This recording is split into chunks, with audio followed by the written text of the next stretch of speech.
whip the ends, and then you want to whip it real good.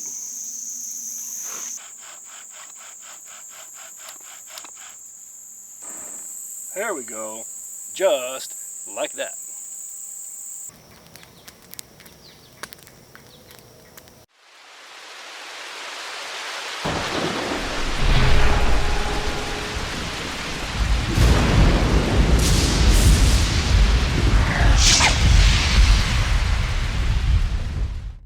That time again, time for another solo overnight in the woods. And this time we're going to do it after a rainstorm.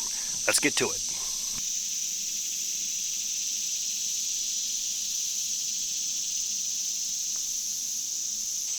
Okay, so here we are. Now this spot right here is the back side of where I did my stealth overnighter. And I chose this spot, well I'll show you that in a minute. A lot of times I do my videos in preparation for a rainstorm. Well, I want to do one after a rainstorm. Now it might rain later tonight, but right now it's not a cloud in the sky. But last night it just dumped buckets of rain. So if you were to actually go out and do an overnighter or be stuck out in the woods for the night, chances are you don't want to sleep on any of this. I mean, look at that. It's nasty mud everywhere. I could probably shake this right now.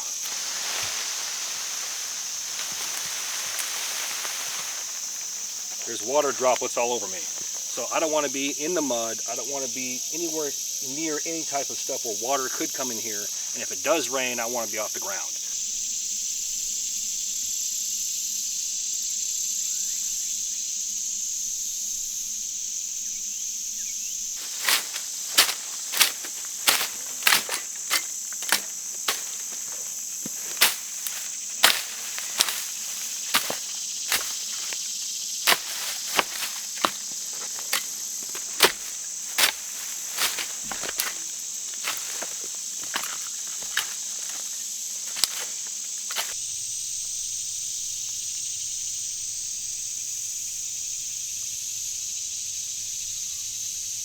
Now, one thing that's not taught in most of these schools is to utilize the terrain that you have around you and build from that.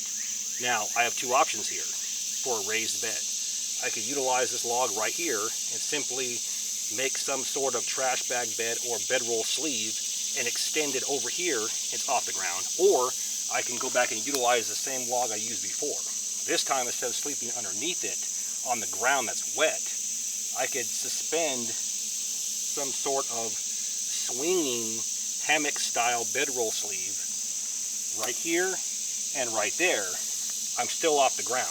The point is there's options with my terrain. We call it micro terrain. We're going to utilize the terrain to our advantage. So let's mold this over and see what we can do.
And that's how the cookie crumbles. If you want to go ahead and separate or cut any type of natural or man-made rope or hemp rope, you want to go ahead and whip the ends, and then you want to whip it real good. Then you got two pieces, and then you can go ahead and drape one over here, and one in that end.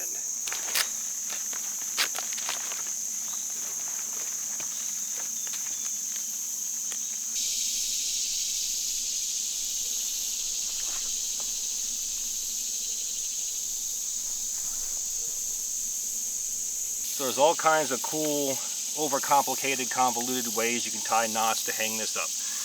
And I've done that in the past simply for the reason I wanted to show you different types of knots. But a marline spike hitch that we use to hang our backpacks from a tree, or to create a simple rope ladder, this is the same principle.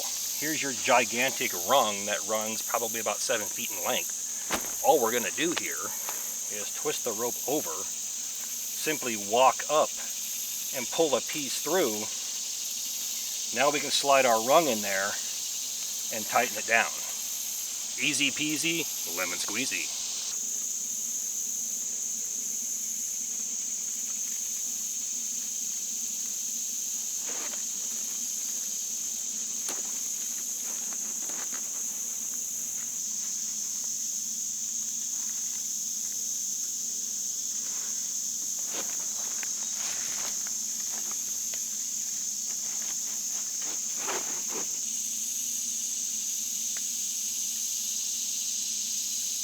Okay, so far so good. We're looking outstanding.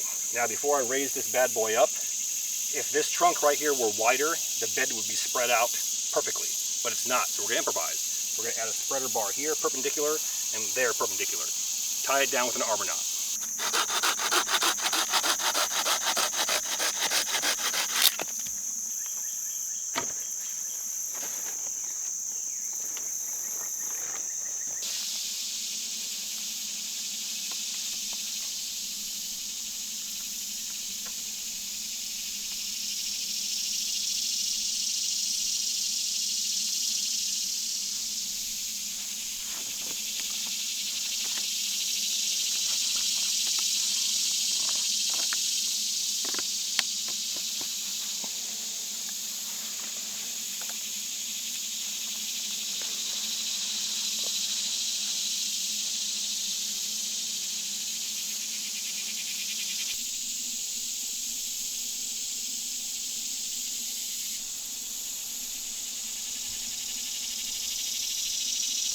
So there you go, the beauty is in the simplicity. We have our arbor knots to our spreader bar, the spreader bar is underneath our poles, and we simply moved our marline spike hitch from our pole to our spreader bar. Now everything lands on top of each other and is supported by each other.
So one thing I haven't done in a while is carve a bow drill set, and you can see this old piece of poplar that I found.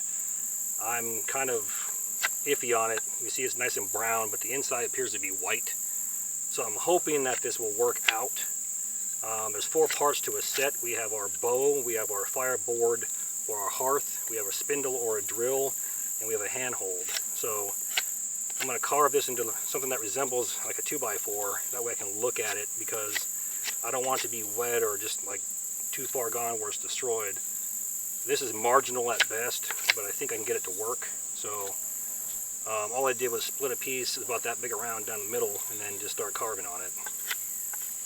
There's no point just sitting here watching, that for 35 minutes. So move on to the spindle right now. The other piece that I had was right here. So we split it one way and I split it again, so we had 4 pieces like this. So the inside is nice and white. I want to get that green off there and get it towards about the diameter of my thumb, and from the pinky to my thumb in length, and we'll be good to go. You want to taper one end to a point and then round the other end off. So again, it's about pinky to thumb in length, so we'll be good to go.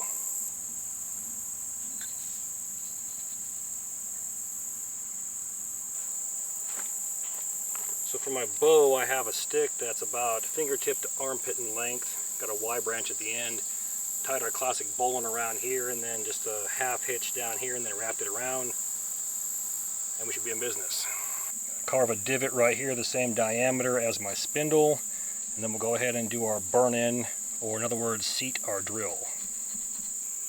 So the tip of my knife, just working it around here, not forcing it in, just making it a slight fan, and then again and again, should open this up to the same diameter of that spindle, or as that spindle. There we go. And now the rounded portion will fit in that divot, and we can burn it in here and seat our drill.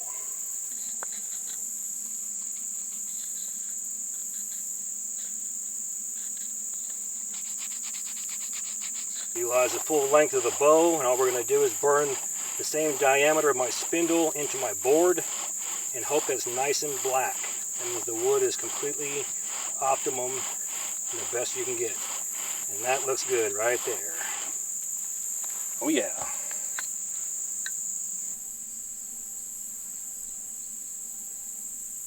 My indentation burned. I know exactly where to carve my notch at. We'll carve our Pac-Man notch right here, and then I'll show it to you, and then we'll go for our ember.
Well, it doesn't want to take, does it?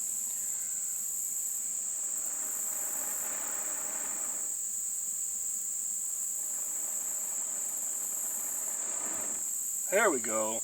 Just like that.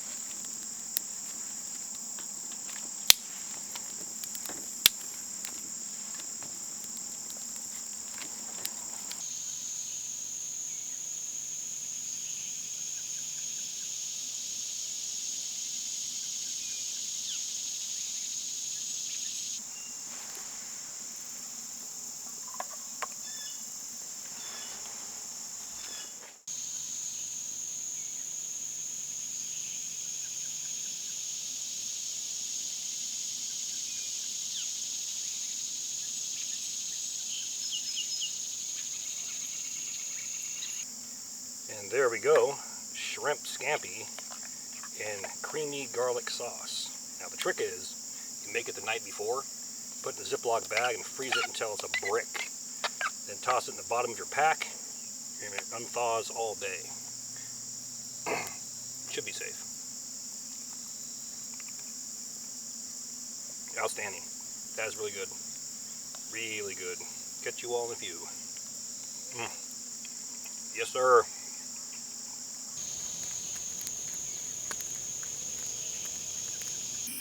Rain was scheduled for like 2 hours ago. It never showed up. So hopefully that'll be a good sign. One last thing here I'm thinking about is most YouTubers do not do this. I've considered doing it for a long time. Putting together day classes or overnight classes. The problem is people are going to say, well, how much would it cost? Well, I don't know how much it would cost. We have to figure all that out. And you get to fly out here or drive out here or somewhere where we can meet somewhere with 20, 30 people and just have a good time and go over some skills, stay the night, camp out.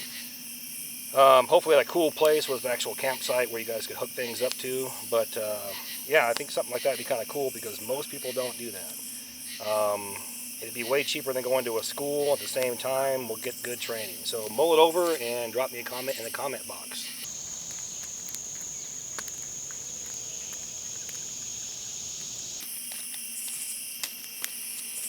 With that, I'm going to hit the rack, catch you all in the morning.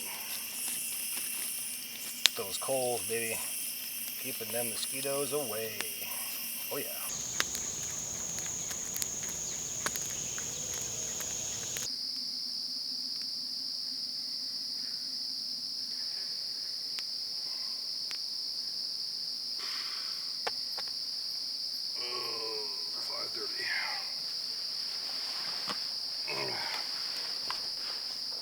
This bit worked out nice. I'm off the ground. So it's the infamous coffee time. Yeah.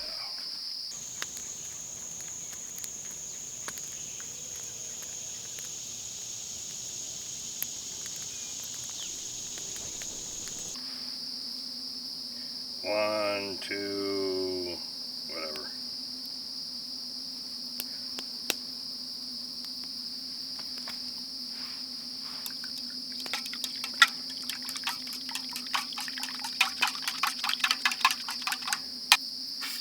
Alright, let's talk about the shelter. Very, very, very simple suspended bed under a tree. Yes, the tree is probably about 3/4 alive. Someone's going to say, I would never do that. Well, I've shown before that you can do that. You have to be smart about it. All we utilized was simple arbor knots or jam knots to hold the poles together with our spreader bars and then suspended it with hemp rope using a Marline spike hitch. It does not get simpler than that. If it does, let me know, because a Marline spike hitch is way simpler than any type of convoluted knots or wraps or all kinds of crap you can think of. And this can be done to making actual rope ladders as well, and that's the same principle that we used. And I was happy all night, good 5 to 6 inches off the ground, and as you can see, it's free floating still. So, and the hemp rope will not slip. So very, very happy with this. Simple principles applied to a bigger picture, and that's what it's all about. So I'm happy AF.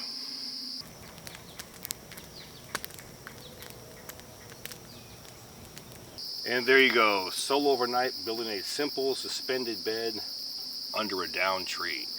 More great things to come. With that, all the gear in my videos can be found on 2 places. 1, my Amazon influencer page, and 2, my Self-Reliance Outfitters influencer page. If you're interested in Corporals Corner merchandise, that can be found on Teespring. All 3 links are found inside my description box. Now please do me a favor, hit that like and subscribe button, then ring that notification bell. Once you ring that bell, please select all notifications. As always, thank you for your comments, views, and support. Thanks for watching. Get out in the field, have some fun. I'm going to catch you next time.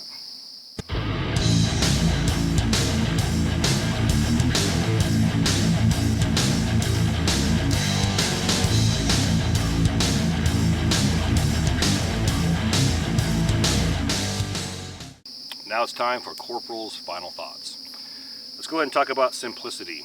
We touched on it in this episode. There is beauty in simplicity. In the military, we had a saying, KISS, or an acronym. Keep it simple, stupid. And an acronym is nothing more than a word, and every letter makes up an individual word. So keep it simple, stupid. Think of it like this. Anything you do in life, your home life, your personal life, your work life, your marriage, your hobbies, there's an easy way and a hard way to approach every single problem. If you deliberately try to convolute everything and reinvent the wheel, you yourself are making it 10 times more difficult than it needs to be. And let's apply that mentality to survival. Are you going to remember 250 different knots and what they're used for? Probably not. However, as I've demonstrated, simple arbor knots can build gigantic structures. In this case right here, a marline spike hitch can make actually 4 or 5 different knots, but also make a ladder or a suspended bed. Dumb it down to the essentials, and therefore you're going to keep it simple, stupid. Until next time, stay safe.